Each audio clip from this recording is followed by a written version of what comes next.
Oh, thank you.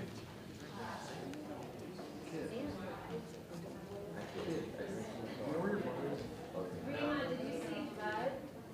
No. So, do you want to just?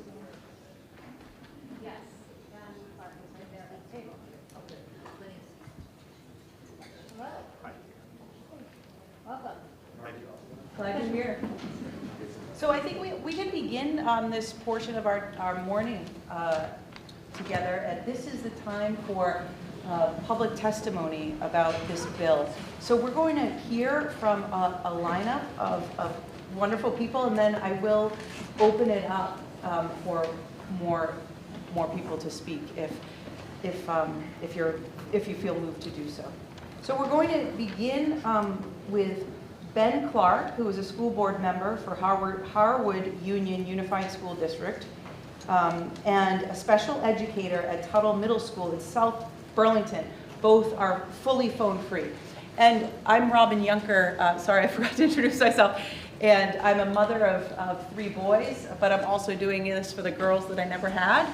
I'm also a pastor at the Thetford Hill Church in Thetford, Vermont, and really happy to be here.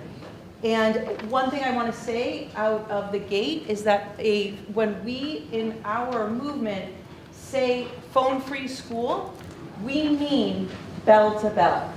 So it isn't you can have a cell phone, because many schools have policies, cell phone policies. Most of them are not bell to bell. They are not allowed in the classroom. Sometimes the teachers have to police them here and there because kids are sneaking them out. But they're allowed in the hallways, in the lunchrooms, in the cafes, in the free period rooms. Thetford Academy is one of 4 schools. There's Sharon Academy, Thetford Academy, Harwood Union, is it called Harwood Union, and Eagle Bay Stowe, Academy. Lamoille South. And Lamoille South. Eagle Bay Academy and Southwest Vermont Supervisory Union. Those are the schools that have the bell-to-bell policy. So they have a policy, which means the devices, the cell phones, the personal handheld devices, the cell phones, the earbuds, the watches are put away as soon as they arrive on campus, and then they're giving them as soon as the bell rings at the end of the day. We have students here from Thetford Academy who have experienced this policy. Many were resistant to it, and many have come around to say, we want all Vermont students to be given this opportunity. And so lastly, I just want to say that this policy is low-hanging fruit for our House of Education, for our state to take on, that is an antidote to the mental health crisis that we see in our kids across our nation and across the Western world. And it is the answer to increasing our test scores.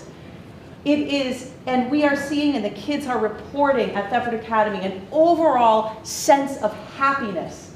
This is the good news in a world right now of kind of some chaos. This is something that we can do to build community, to build relationships, and to increase happiness in our children's lives. And so I am so grateful that you're here. I'm so grateful for Laura's work behind this, and our team, Geraldine, and Rima, and Rebecca, and our professionals that are here, Robin, our attorneys, Charlie. I can't thank you enough for being here. So we're going to begin with. Do you want to just announce the letter? Well, why don't you? Yeah, this is great. So this is a letter that we that over 1,000 people signed in our state. It's a letter of community support for this bill, which is now on the wall of the House Education Committee. It's H54. And we're asking for public testimony to be taken up in the House Education. And over 1,000 people, 1,032 people in our state have signed this letter of community support. We believe that there is a silent majority of parents, administrators, school board members, grandparents, concerned citizens who want this bill passed. And it is like many things. It's the sort of the vocal majority that we don't want to disappoint and we don't want to hurt. So we're sort of listening to, but we have got to listen to the thousands of people in our state who want this bill passed. So we presented this bill to the governor today. I think some of the students did, and also to any key representatives. So this is also something that is proof that our people in our state want this bill passed. Where can people find that and sign? We have a link online we can give you so that you can. In sign the, bill. we You have a it. website that our stalwart Liza created. She's in Spain, so she couldn't be here today. But there is a website, VT Vermont. I think it's VT Phone Free Schools VT.com. VT.com, and you will see a video. It's a 14-minute video. It is the voices of Thetford Academy students speaking out and saying, we want all kids to have this opportunity. It's their voices. They answer many of the questions that people have about how do you communicate with a parent? What was this like before you had access in the hallways but not in the classrooms? Which policy do you prefer? And you will hear a resounding, we are happier, our grades are going up, and we want every kid in our state to have this. So that is on the website too. It's 14 minutes, and I highly recommend everyone share it in our state. Will we play that video today, or is that? We could, if there is some time, we could absolutely play that, Oliver, yes. So with that said, I want to just bring forward Ben Clark. Thank you, Ben, so much for being here today. And if you can sit in the chair right here to offer your testimony, just so the news can also hear you and see you.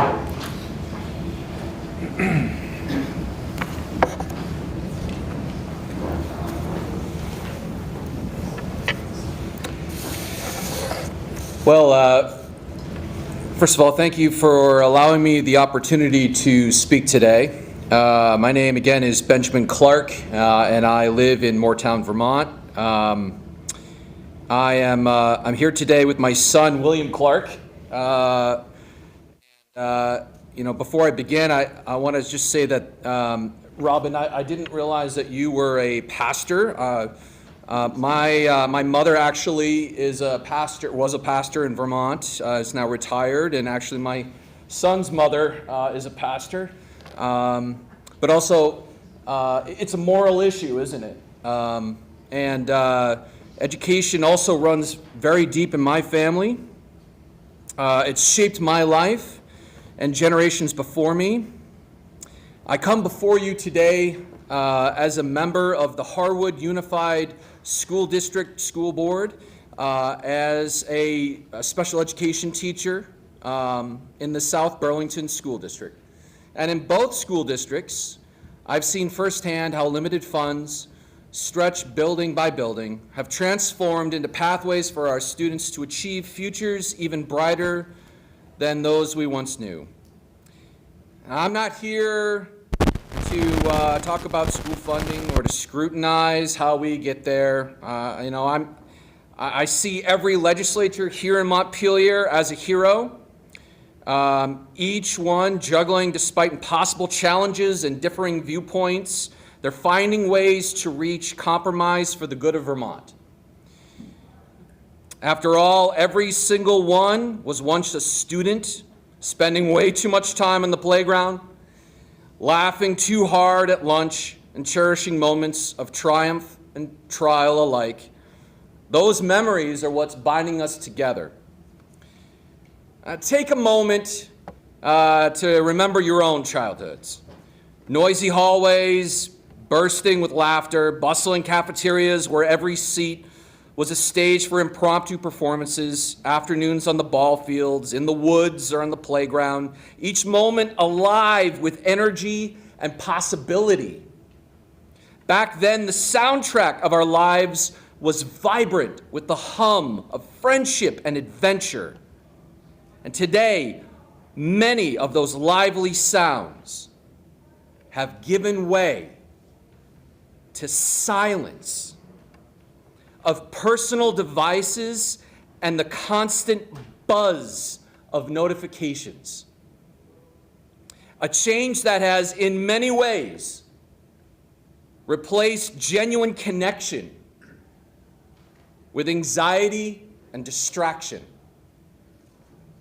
Technology has reshaped how we live, work, and learn but not always for the better.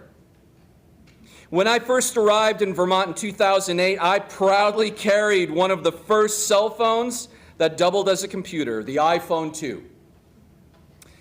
I was always connected, juggling work emails and texts like a circus performer with flaming pineapples, sometimes missing the chance for a genuine conversation or interaction with my students. While our classrooms today benefit from the state-of-the-art tools, personal devices too often diverts attention from essential human connections that drive learning. A statewide ban on cell phones during school hours would establish clear, uniform framework across our schools. This isn't about stripping away valuable tools.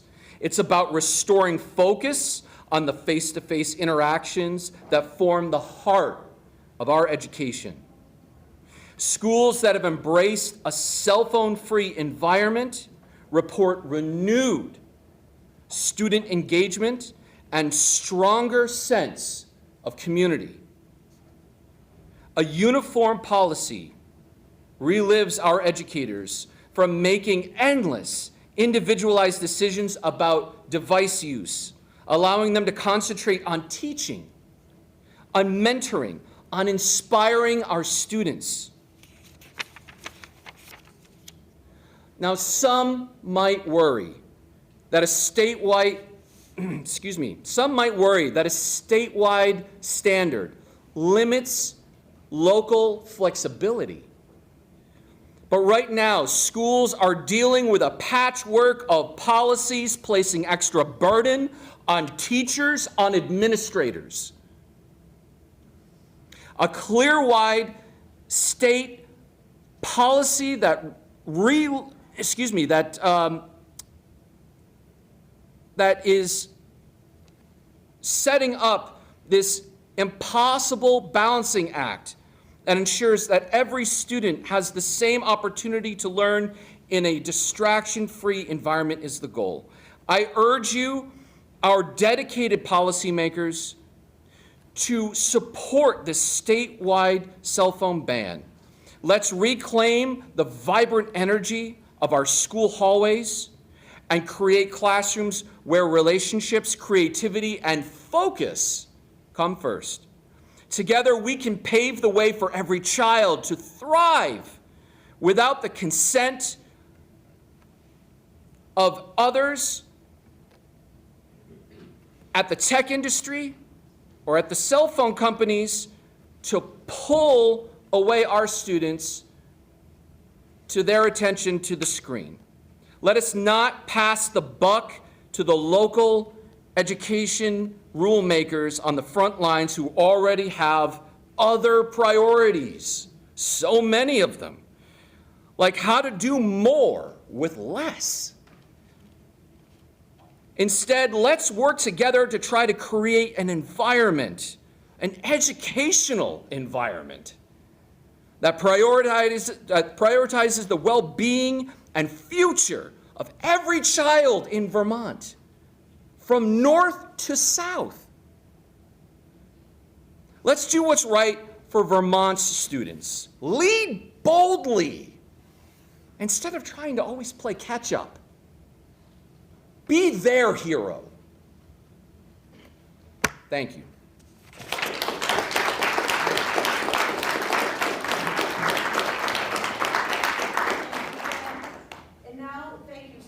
And we're going to hear from Rima Carlson, who is part of our team.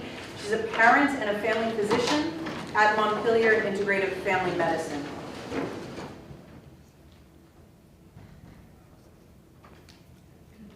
Thank you for listening this morning. I've been a family medicine physician in Montpelier for the past 15 years, practicing medicine, seeing children and adolescents at the Montpelier Integrative Family Health Center at the Roundabout here in Montpelier.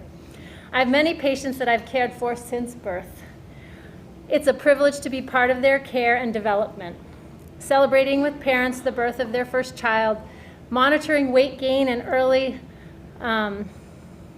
in the early weeks, checking on developmental milestones in the toddler years, celebrating first words, first steps, preparing for kindergarten, encouraging safety, screening for learning challenges, and supporting families through illnesses. It's a big responsibility to shoulder, guiding these youth to adulthood, and I don't take it lightly.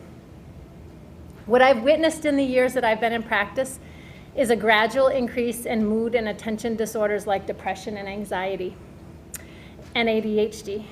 Beginning just before COVID, this occurred in most adolescents or many adolescents, and now is progressing so that children as young as age 5 are complaining of suicidal thoughts. When I first started practice 20 years ago, I never prescribed antidepressants or ADHD medicines to adolescents. That job was for a pediatrician or a pediatric psychiatrist. Today, it's not uncommon to prescribe Prozac to adolescents or Ritalin to middle schoolers. In fact, on Monday in the office, I saw a UVM college student who needed an additional antidepressant because the one she was taking wasn't enough. I received some training around psychiatric medication in children and adolescents, but quickly I've realized it is not enough for the current mental health crisis we're facing. And I've pursued professional development in this area to expand my knowledge to help my patients. In my practice, I ask all young people aged 5 to 20 how many hours a day they spend on screens. I have observed that an increase in antidepressants and ADHD med use in the youth of my practice has correlated directly with the increase in screen time and phone use, and this is consistent with national trends.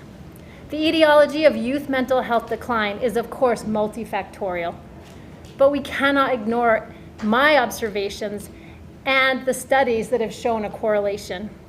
This should be a call to action. Our children are hurting. Creating a phone-free environment in school is a perfect place to start. My experience does not end as a physician. I am a mother of 2 adolescent girls. Again, I feel privileged to be guiding these 2 young women to adulthood. My husband and I were aware of the dangers of screens, and we encouraged our girls to be involved with sports, school, friends, church, family. So phones and screens really had no place in their lives. In fact, one of my daughter's dance teachers is here today. While we did not provide our young girls with phones, we gradually lost control in middle school because other kids had phones and used them in school. They were allowed to use them. We followed the guidelines and did not allow them to have a phone until high school, but my 11-year-old opened a Snapchat at school with her friend's phone. I found out that she had because one of my coworkers had become her friend, and she mentioned this to me. It's illegal to have a Snapchat account until you're 13. Once in high school, it was a constant battle at home to make sure phones didn't end up in the bedrooms or were being used past 9 p.m. I realized the addictive pull of these devices when we took my daughter's phone away for 24 hours because she had violated the rule of no phones in the bedroom overnight for several evenings. There was terror in her eyes. She screamed at us, and the calm, easygoing 14-year-old girl we knew punched a window in our back door. She needed 7 stitches. I was beside myself. Before punching the window, she screamed, "How am I supposed to stay connected?" My girls don't know middle school or high school without phones being present in the classroom. Today, surveys show 97% of teens have phones and report using them during the school day. 35% report cheating using their phone in school. Nearly 60% of students said that they spent more than 10% of class time on their phones. More than 50% of kids get 237 notifications a day, while some receive as many as 4,500 every day, and about 23% of these notifications occur during school hours. Teens spend nearly 5 hours a day on social media apps, and each additional hour of screen time increases the odds of suicidal behavior. More than 3 hours a day on social media doubles the risk of poor mental health, including experiencing symptoms of depression and anxiety. Phones prevent face-to-face communication. Research suggests face-to-face interactions are linked to better mental health. Rates of school loneliness have doubled since 2012. Since 2010, young people have experienced 134% increases in anxiety and 106% increases in depression. 41% of teens with the highest social media use rate their overall mental health as poor or very poor. 22% of high school students have seriously considered suicide in the past year. 10% have admitted attempting suicide in the past year. 95% of teachers say anxiety and depression is a problem in schools K through 12. 72% of high school teachers report cell phones are a major distraction in classrooms. Students not using their phones during class wrote down 60% more information and also scored a full letter grade and a half higher on multiple choice tests. Youth reporting loneliness are more likely to drop out of school by the age of 16. 87% of teachers said bullying is a problem in schools K through 12, and 34% of middle school teachers call bullying a major problem. The American Academy of Children and Adolescent Psychiatry recommends that age 2 to 5-year-olds have less than an hour a day of screen time with only educational content. And then they recommend age 6 to 15 less than 2 hours a day on screens with some supervised recreational content, stressing healthy habits. Brain science and research experts demonstrate that adolescent brains cannot manage the addictive pull of cell phones and social media. Cell phones and games that young people spend time on were deliberately designed to be addictive. Further studies have shown that once youth are introduced to addictive things to their developing brain, it's much more likely that that brain is to develop lifelong addictions to other things. Studies have shown that phone use in children and adolescents are linked with less sleep, less exercise, and more time spent inside. They also foster asynchronous interactions, leading to greater levels of anxiety, loneliness, depression. In-person, face-to-face socialization with other students, teachers, and trusted adults at school forms a far stronger connection and supports the development of their healthier social and emotional skills. Studies have shown that cell phone use negatively impacts social interactions and normal adolescent social development in school. An international study shows the presence of cell phones nearby, like a backpack, causes students to be distracted from academic work and decrease cognitive capacity. Finally, in July 2024, JAMA, a well-reputable journal, published a randomized controlled trial showing that even short-term reduction in phone use and social media positively affected children and adolescents' psychological symptoms. Cell phone and social media exist in our lives as tools, and I would encourage you to support a phone-free bill to give your youth the opportunity to experience school without distractions and develop into our future leaders, parents, teachers, doctors, and neighbors. Thank you.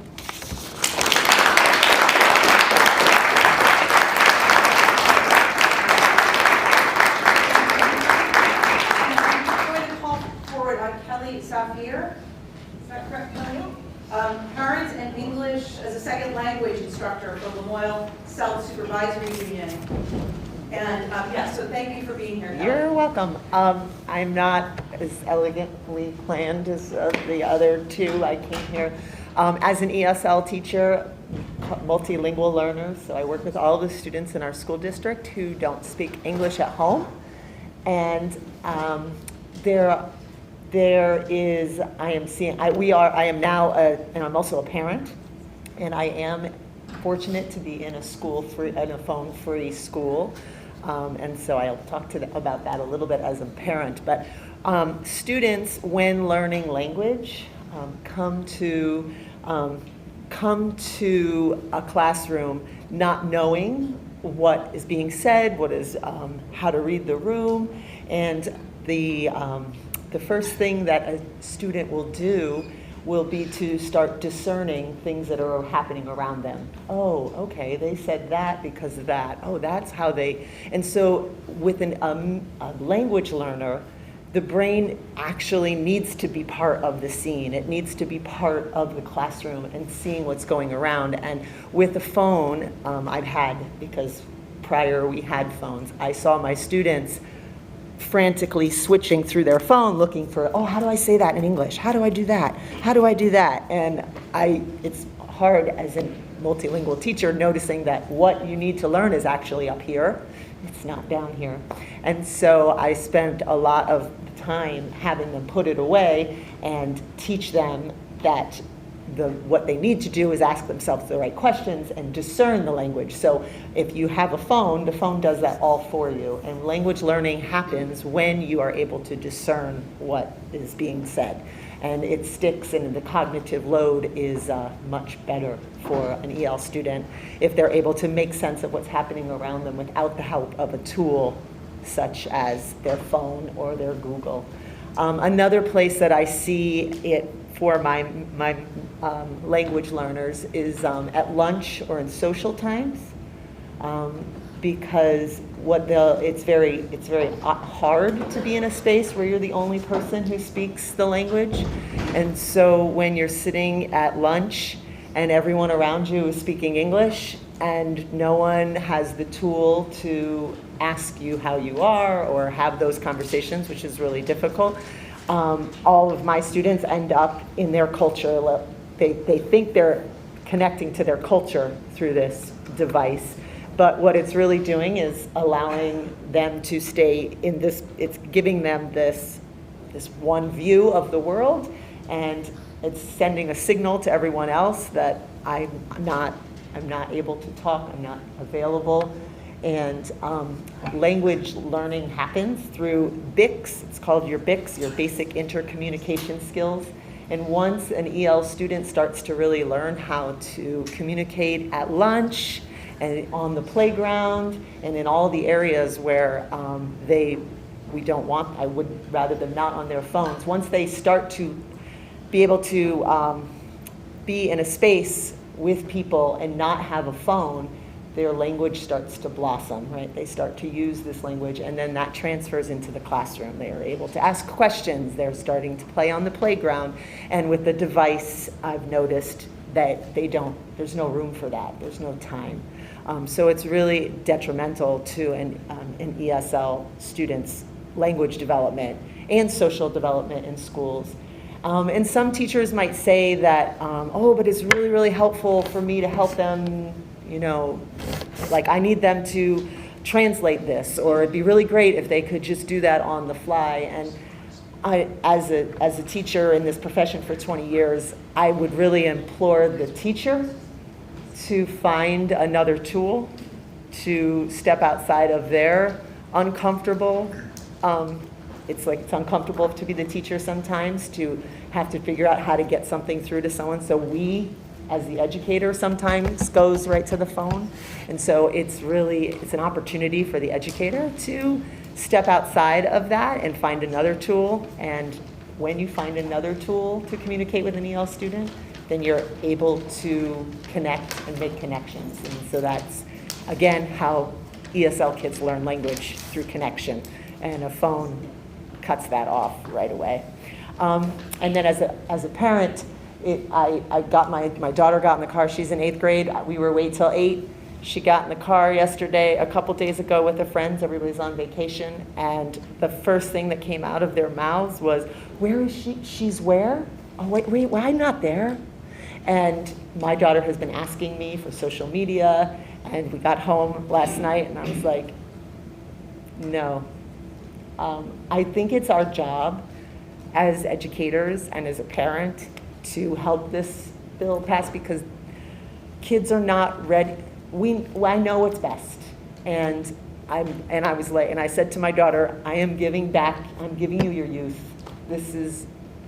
Your youth is so much more important than what's happening on these phones, and I don't want you're with 4 people right now, 4 friends right now, and you're all worried about what's happening over there, and it just breaks my heart. So I really, really think that a bill like this is taking the ease, is giving ease to raising our children and them not having to think about this kind of stuff.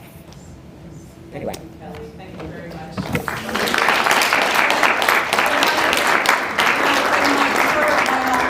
I hadn't thought about our ESL students, so thank you for speaking to that. We're going to have George Butt Vanna, he's a medical doctor, a general pediatrician, speak, adult psychiatrist, and child psychiatrist in Vermont. So welcome, Bud. Thank you so much. And if you can have a seat here. The reason why we're sitting in sort of this awkward spot is because the news is here. And we want to make sure to amplify these voices and to get them out there. And so thank you for your patience with this sort of different setup. And then after Bud speaks, we're going to have some students from Thetford Academy speaking, beginning with Isaac Ukita. Great. Thanks. And my voice is a little hoarse, so hopefully this amplifies it enough where everybody can hear it. So I'm Dr. Budd, officially George Vanna.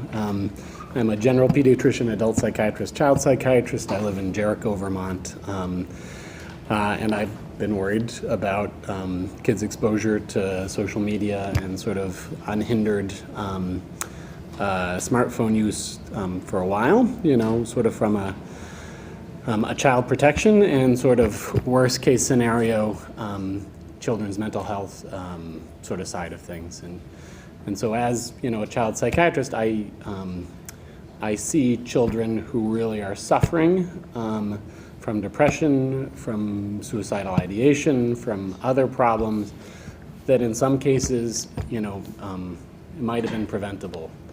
And what I worry about most is, and what is so difficult for me as a child psychiatrist and pediatrician to really treat and work on individually is cyberbullying and bullying in general.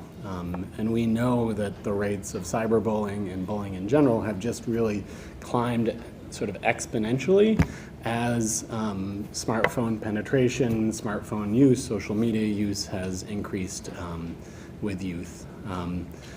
And so there's not like a therapy or a medication that I can prescribe when someone is being cyberbullied, and really it's almost too late to change that really sort of terrible outcome if we aren't able to sort of intervene earlier.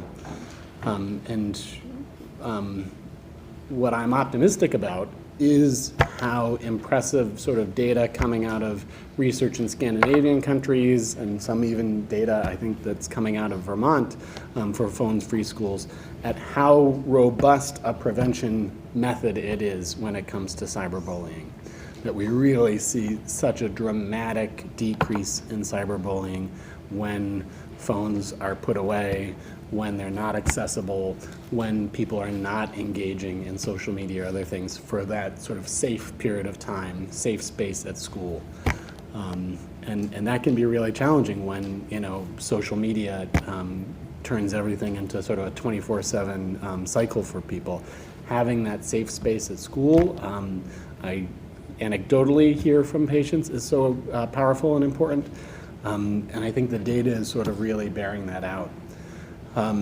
So what I worry about and sort of the urgency that I feel for needing to get this bill heard and get this bill passed this year is related to probably the media in this room, that I don't want to see a front page headline about someone who was cyberbullied who then died by suicide, because I think that means that we were too late. And again, I'm really hopeful by the energy in this room, hopeful by the energy, in the State House. I think there are so many people who see this as sort of a no-brainer. But I think it is urgent because, there are not a lot of things that I can do, or suggest that we do collectively that are going to have such a robust impact on suicidal ideation, on the kind of stress that it's so difficult to treat as a general pediatrician, as a child psychiatrist, as an adult psychiatrist. And so I'm really hopeful, again, that this energy is here and that we can get this bill heard and hopefully passed. So thanks for the time.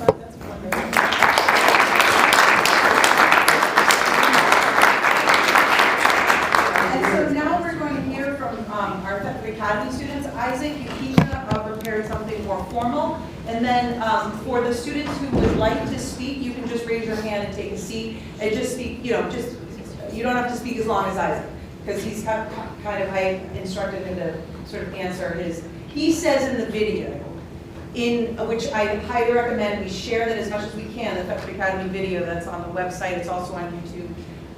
Isaac said he does not see any losses in passing this bill, only gains. And so I asked him to speak to that a little bit more deeply, and also to rebut some of the major sort of, what do we say, the major arguments against passing this bill. So he will speak to those arguments. So thank you, Isaac. Great, thank you, Robin. So, as Robin said, I'm Isaac Ukika. I'm a Thetford Academy student where, of course, we do have an anti-phone policy.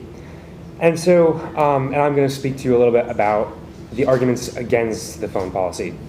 So, when I was asked about how I felt about the cell phone ban at school, Thetford Academy, my feelings were very clear. I think the ban is one of the best things our administration could have done for the student body, and there is zero loss but enormous gain to be had from banning cell phones. So at our school, we previously left it up to teachers to decide whether or not phones were allowed in class. I think that this is the primary compromise offered in favor of banning phones outright, but I have found that it led to a lot of conflict between students and teachers. Students frequently violated this policy, for one thing, disrupting class by posing distraction and derailing our teachers' ability to foster engagement. The mere presence of phones always threatens to bleed into class time. I also believe that a perfectly successful policy that keeps phones out of class time is just simply not enough. Phones are just as damaging in social environments like lunch as they are in class. This time is crucial, absolutely crucial in my experience and everyone's experience, for students to build connections, and it often goes to waste. Instead of talking with the people around them, students choose to text others, scroll on social media, or play video games. It's easier to use your phone than to face real social interactions, but braving this challenge leads to the most fruitful of high school experiences. I have heard many potential circumstances under which students may need access to their phones. These come largely from adults who are speaking against this bill, or students lobbying to use their phones in class, or from those who want to justify their rampant phone use to themselves, or adults, or peers. I have never found any of these arguments to be legitimate, and they continue not to hold up under scrutiny. Some students have part-time jobs and may be care providers for siblings. Support from peers and adults outside of the specific school community is important to some students, and VT alerts may be necessary to pose alternate routes home in case of an emergency. Students also may need to be in communication with their parents about after-school plans, and they can report incidents or safety concerns via their phones. Concerning these arguments, I greatly appreciate the focus on the well-being of students, their safety and ability to fulfill their personal and familial responsibilities as best as they can. I believe that concerns of this nature are often touted as the primary reasons to allow cell phones in schools. However, I don't think that phones are necessary at all to handle any of these situations. Important updates and concerns that an employer, friend, or family member needs to send to a student can be called into the office or sent by email if less urgent. The same goes for alerts concerning weather or accidents on the road. This communication can be handled by the school. I think it is widely agreed upon that phones should not be present in class already, so students will only be able to receive these messages in transition periods or study hall or lunch. This is a rather small amount of time when looking at the whole school day. Meanwhile, any message sent to the office would be directly related to the student. So realistically, it would actually be easier for someone to reach a student by calling into the office than by calling or texting them directly, assuming that their phones aren't out in class. Likewise, any serious incidents or safety concerns that a student must report can be given to a trusting teacher or administrator instantly without the use of the student's phone. It is also worth noting that if someone or something isn't worth calling into the office, then the student can also just learn about it at the end of the day when they receive their phone back. In many cases, this gives completely ample time to change after-school plans or whatever else is necessary. Now, what about students who receive support from peers and adults outside of our learning community, given school? I recognize that many students unfortunately don't have strong connections within their own school. Rather, a large portion of this group may rely on connections that they have made outside of their own school community. However, I think that by no means are cell phones necessary to maintain this support. I recently confronted a fellow student who was complaining about the cell phone ban at Thetford Academy. She said that she doesn't like a lot of the people at our school and that she would rather text her friends who are elsewhere. And I was very upset by this because for our own sake and the sake of others, we all need to make an effort to be present in our own school environment, as hard as it can be. It is very challenging and intimidating to make new friends or to invest in a community that you're not particularly interested in. I fully understand the impulse to hide away in your phone instead of being around with people who are immediately present. I have engaged in that many, many times myself. It's a really hard habit to break. However, there is more than enough time to foster and enjoy the connections you have outside of school when you are literally outside of school. I have found that the happiest people in my life always make an effort to get to know the people around them, regardless of any superficial qualities that they might find distasteful that might lead them to seek support elsewhere. Moving on to the importance of tech in classrooms, I have truly never understood this argument, especially in regards to phones. Adults and classmates have suggested that students may need to take pictures of slides that feature important content or homework assignments and instructions. However, the teacher could very easily just send these to the students. I have on many occasions taken such pictures myself, and I guarantee not once have I ever looked at them afterwards. I always refer to the content that the teacher has sent out to class, which they never fail to do, especially given that a lot of students may not have their phones or don't bother to take pictures, so it's easier for everyone if the teacher handles that communication themselves. I have also heard the argument that teachers may ask students to use their phone camera in art class or photography, or perhaps to gather assessment feedback with an online poll, or for scheduling theater rehearsals, etc. All of these examples fall completely flat. Photography class does not typically, in my experience, rely on students use their own phones for work. Art teachers can take pictures of student work themselves and send them out to students. A poll or a feedback form can very easily be given on paper, and an app for rehearsal scheduling can very easily be used outside of school, even though it's not necessary in the first place, in my opinion. But it also won't be used in class in the first place, so it's pretty irrelevant. And here's why all these examples are irrelevant to the phone debate. Because each one refers to a specific hypothetical situation that shoehorns in unnecessary phone use. The need for phones is completely manufactured. Could all these things easily happen? Yes, absolutely. When phones are present in an academic setting, people will occasionally implement them in ways that may be convenient. However, none of these examples touch on actual issues that would necessitate the presence of phones. As a student, it takes about 10 seconds to think of a phone-free alternative to pretty much any proposed issue. Throughout each instance, the premise remains the same. Phones offer an occasional and minuscule luxury or convenience throughout the school day, but any communication or task of actual importance can be very easily tackled without them. Are they worth the complete detriment they pose to the social environment? No. Are they worth feeding the crippling social media addiction that already afflicts countless teenagers, including myself? No. Are they worth the grief that they cause teachers? No. They are not worth any of these things. Allowing cell phone use in school does not promote digital literacy. It does not teach students how to handle their phones. It just increases the already out of control number of hours that teenagers spend on screens throughout the day, and furthers their social media addiction. It severely damages the interactions they have on a daily basis. I recall, as a freshman, choosing to eat downstairs on the floor outside the gym because in the actual cafeteria, all of my friends played Clash Royale on their phones instead of talking. It was difficult to even make friends in the first place, as I transferred into Thetford Academy, when everyone around me spent a large portion of lunch buried in their devices. It was even harder because I had the opportunity to do the same instead of branch out. When I got campus privileges, I would often go home for lunch instead of staying at school because all anyone was doing was scrolling Instagram. There was nothing worth to be had for me staying. It was really crushing to see the presence of these devices prey on my opportunity to create and foster some of the most formative relationships in my life. It is also so hard to get work done when I can so easily justify pulling out my phone for a quick check that turns into an hour-long time suck. This is why it's an urgent issue, is because this is a really valuable time that is being lost to cell phones. This happens inside and outside of school, but it doesn't have to. Now lunchtimes are lively and full of conversation, that we have a no phone policy, and I no longer see regular arguments in class wherein students try to explain why they should be allowed to have their phones out. I no longer see exasperated teachers explaining for the upteenth time that cell phones have to stay away. I no longer see hours upon hours of study hall time spent completely wasted on phones. And I certainly don't see any of the safety or educational concerns about the lack of phones coming to fruition. All that I see is a happier, more efficient, and more socially capable student body on campus. And now that students spend the entire day without their phones, they begin to rely on it less, also myself included.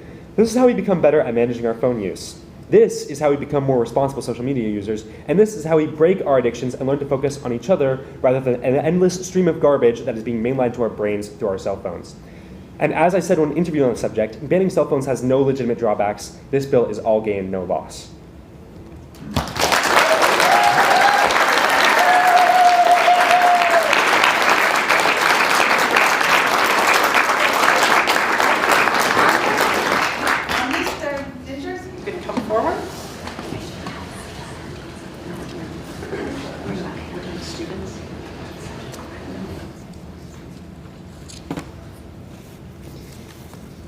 Hello, my name is Anya Stern-Ninger and I'm 13 years old. I'm here today to testify for phone and social media free schools in Vermont. Because right now in schools across the state, any student carrying a phone on their person may at any time be cyberbullied, harassed on social media, or told to kill themselves, to name a few things. This is unacceptable, and if we value the health, well-being, and the lives of children, it needs to be prevented. The fact is that any child with a cell phone can easily access lethal online harms, such as instructions and challenges for how to slice up your arms and choke yourself into unconsciousness, as well as vicious bullying, being tricked into deadly and even illicit drug use, and suicide content. The child does not have the control to block these things. Their not fully matured brains can't resist the algorithms that are built into content feed, purposely put in place by the tech industry to lure the mind down rabbit holes of obsessive and harmful usage. Even the adult brain is no match for the tireless distraction of screens alone, not to mention addictive design. It has been proven that banning cell phones for the class time only is not as effective as getting rid of them for the entirety of the school day. And if time at school is the only time that the safety of children from online harms can be ensured, then students should be given that right to a safe and supportive school environment. But while one child could go home tonight and commit suicide because of what they accessed on social media at school, there is still much work to be done. And that's why it's so vital that this bill gets passed now. We can't afford to wait another year, with a youth mental health crisis and suicide being the second leading cause of death in minors. Implementing this policy is the change that needs to happen. It's the change that we hope may reverse any further escalation of this major problem. I speak on the behalf of all the kids who have been harmed or who are no longer here with us today because of their online encounters, and whose voices and stories have been drowned out by industry's relentless lobbying and marketing.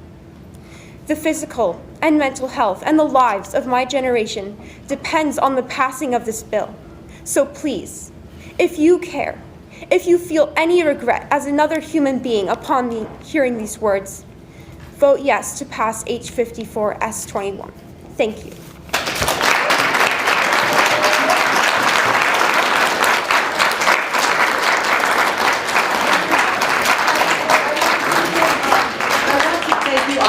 I want to give any Thetford Academy students just like 2 minutes, if you wanted to speak for 2 minutes, and then we're going to go with Adam Sargent, who has an important word, and then we can open it up if there's time left. So are there any Thetford Academy students who want to speak to a specific point? How do you navigate the awkward moments? What was it like at first? What about or even just if someone has a question that's on your mind that they want to ask the students, now you could just do that, and we'll just take a few minutes for that. Are there any adults who would like to put forward, or Hardy, did you have something you wanted to say? Oh, well. Or Kit? Elijah. Yeah, Hardy? Oh yeah, I can say something. Yeah. I can speak to my observations about after school and like outside of school. Yes, can you how sit this up here policy- quickly? Yeah, I can do that. This is, Yeah. so Hardy is going to speak to what we are seeing at Thetford Academy is that students are, this cell phone policy is changing their behavior after school. So they are actually using their devices less and connecting with friends, playing, and Hardy's going to speak to that point. Absolutely. So, yeah, it's literally just super. Go. Yeah, no. You got this, Hardy. Yeah, okay. So my name is Hardy Payson, as Robin just said. I'm a student at Thetford Academy, and I've been living through this phone-free policy. And I'd just like to speak on my observations about it. And yeah, just like pretty casual, brief. So after my own school went phone-free, I found that as I'm reaching for my phone less in class, I'm really doing the same at home. After school, instead of scrolling on Instagram like I used to, I'll take the time to read a book, even learn the guitar. I'm not very good at it yet, but I'm really enjoying it. Instead of lounging around my room, I go out with my friends, I go hiking, or rock climbing, really whatever.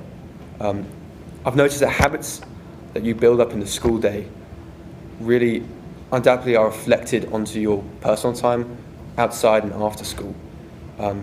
And that is, in many senses, the purpose of an education, to foster habits that will be useful outside of school and later in life. Since our school went phone free, I think I've really been happier, less distracted, and I feel like I really have the time to do what I want to do, you know. And as a community member and a soon-to-be Vermont taxpayer, I think we should really offer the same opportunities to future students, so they can really engage in their communities and, you know, the world around them and stuff like that. Yeah, that's all I have to say. Listen, thank you.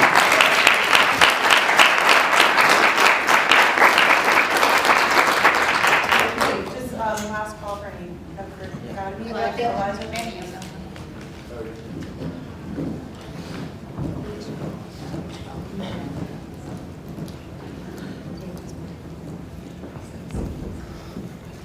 I'm Elijah Renner from Thetford Academy. Before I was at Thetford Academy, I went to Orange Center School. It was a middle school with 80 kids, and I was probably a grade or two behind when I entered high school, and I didn't really know and have many things I was very passionate about. And when I got to high school, I was really happy to explore things and find things that I was really passionate about. And I fear that if you allow people to have phones in school, they'll get absorbed into the phone, and as I've felt at times, just sort of lose sight of things that they want to focus on and really dive into and be passionate about. And I fear that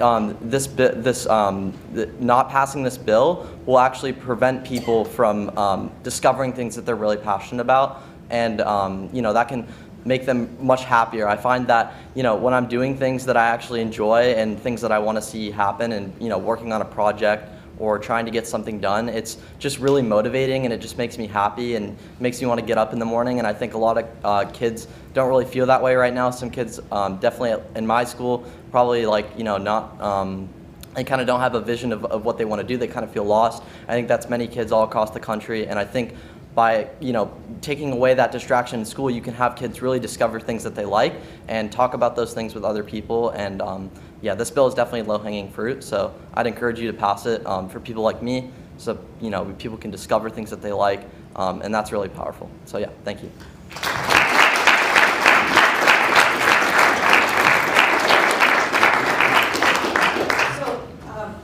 Kit, you wanted to say a word, and then we're going to have Adam Just a come quick forward? word, it's going to be brief.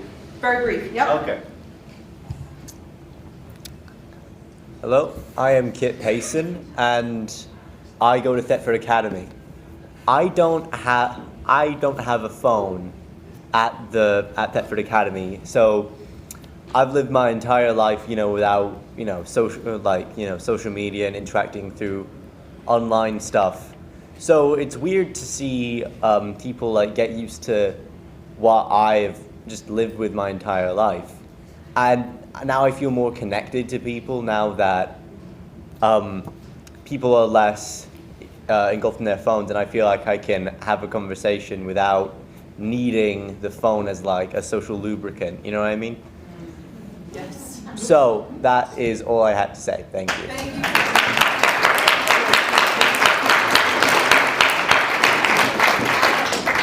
And Adam is a high school social studies teacher at Harwood Union, the parent of two in Montpelier, and Harwood Union is one of the 4 schools in our state who have a bell-to-bell policy. So thank you, Adam. Yeah.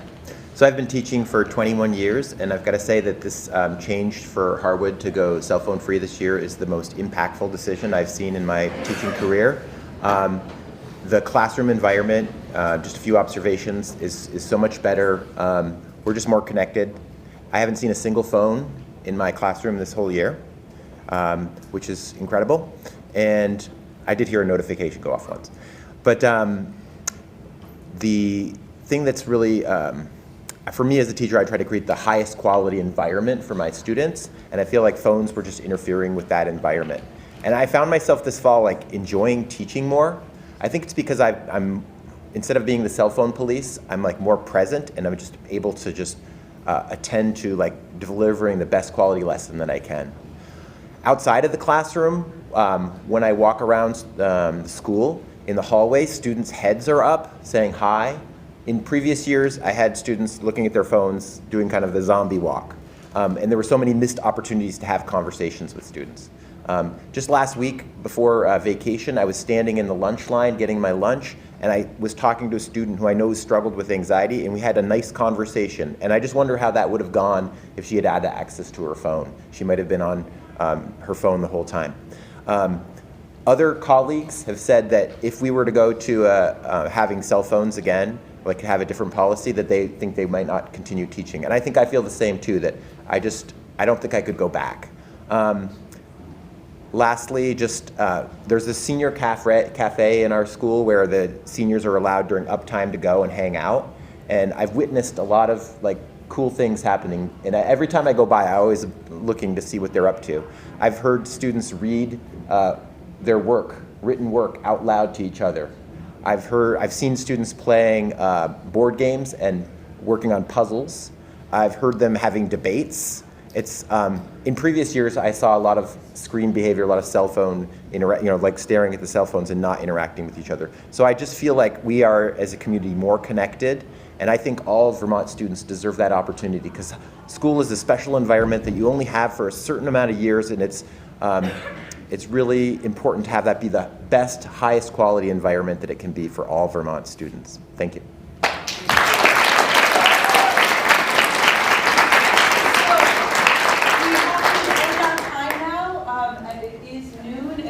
Someone else is going to be using this room. I know that there are many of you who could speak to this issue. So what we're going to ask, I'm making this up on the fly, is that we would like to put a video together like we did with the student voices, of the administrators' voices, of the therapist voices. So we'll be working on that next. And then we'd like to hear from you, and then we can post that on the website and we can share your voices, because our hope is that what you heard today goes and reverberates across our state and across our nation. It is the antidote to our children's mental health crisis, and it is what is going to help them to be critical thinkers and to succeed in academics. This is what we want for our kids. So thank you, students, for being here and dedicating part of your vacation.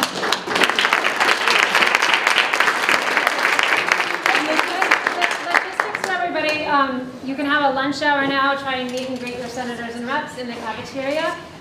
You can come back here for the afternoon, because the Senate and House Education will be meeting in this room, so you may be here.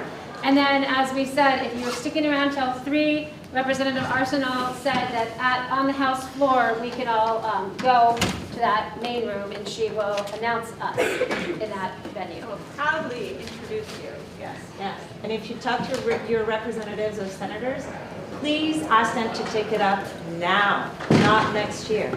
This is really what it is about. The urgency is to take it up now. Okay? Thank you so much. Thank you.